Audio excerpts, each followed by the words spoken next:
Tak zima je definitivně za náma. Máme tady jaro.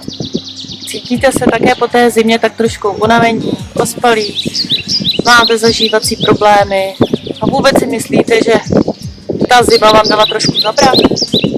Ale nezoufejte, máme pro vás nápad, jak to všechno změnit. Pokud máte zájem očistit své tělo od všech škodlivin, zapojte se s námi do našeho webináře. Budeme vám přibližně hodinu odpovídat na vše, co vás zajímá kolem detoxikace. Zvu vás 27. března od 18 hodin